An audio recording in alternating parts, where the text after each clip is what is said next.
నమస్తే, welcome to Sasi TV. Pushpa 2 climax లో ఆ ముసుగు వ్యక్తి ఎవరో తెలిస్తే ఫ్యూజన్ అవుటే.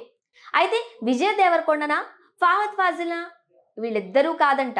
పుష్ప 2 ఎండ్ టైటిల్ కార్డ్స్ ముందు ముసుగులో ఉన్న అజ్ఞాత వ్యక్తిని చూపిస్తే పార్ట్ 3 మెయిన్ విలన్ ఇతనే అనేలా క్యూరియాసిటీ క్రియేట్ చేశారు. దాంతో ఇంతకీ ఆ వ్యక్తి ఎవరా అని సినిమా చూసిన వాళ్ళు తలలు బాదుకుంటున్నారు. కల్కి తర్వాత టాలీవుడ్ బాక్స్ ఆఫీస్ దగ్గర ఆహా అనిపించిన సినిమా ఇప్పటి వరకు రాలేదు.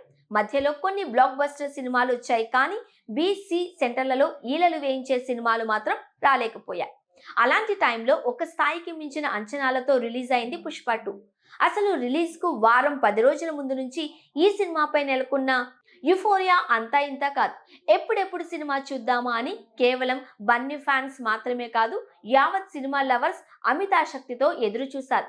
కట్ చేస్తే భారీ అంచనాల మధ్య రిలీజ్ అయిన ఈ సినిమాకు ఆడియన్స్ నుంచి వచ్చిన రెస్పాన్స్ అంతా ఇంత కాదు.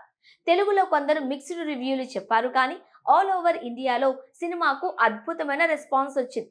తొలి రోజు నుంచే పుష్పగాడి మానియా ఇండియాను కమ్మేసింది. ఈ సినిమా కొట్టిన దెబ్బకు బాక్స్ ఆఫీస్ దగ్గర 290 కోట్ల రీసౌండ్ వినిపించింది. ఇక కేవలం 4 రోజుల్లోనే ఈ సినిమా 800 కోట్లు దాటేసింది. ఇదిలా ఉంటే పుష్ప 2 ఎండ్ టైటిల్ కార్డ్స్ ముందు ముసుగులో ఉన్న అజ్ఞాత వ్యక్తిని చూపిస్తే పార్ట్ 3 మెయిన్ విలన్ ఇతనే అనేలా క్యూరియాసిటీ క్రియేట్ చేశారు. ఇంతకీ ఆ వ్యక్తి ఎవరా అని సినిమా చూసిన వాళ్ళు తలలు బాదుకుంటున్నారు. కొందరేమో ఫహద్ ఫాజిల్ అంటున్నారు, ఇంకొందరు విజయ్ దేవరకొండ అంటున్నారు. అయితే ఇన్సైడ్ రిపోర్ట్స్ ప్రకారం వీరెవ్వరూ కాదంట. అసలు విలన్ ఇంకో వ్యక్తి ఉన్నాడంట. ఎవరైనా అనుకుంటున్నారా? ఆయన మరెవరో కాదు, జాలిరెడ్డి అలియాస్ ధనుంజయ. అవును, పుష్ప 1 లో కీలక రోల్ ప్లే చేసిన జాలిరెడ్డి పుష్ప 2 లో మాత్రం ఆయన క్యారెక్టర్ లేదు.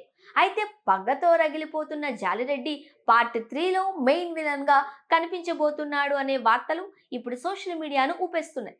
మరి ఇది నిజంగానే నిజమా, లేదు అంటే కేవలం పుకారేనా అనేది తెలియాలంటే పార్ట్ 3 రిలీజ్ అయ్యే వరకు వేచి చూడాల్సింది. మరికొందరు మాత్రం పక్కా ఫహద్ ఫాజిల్ అని బల్లగుద్ది చెబుతున్నారు.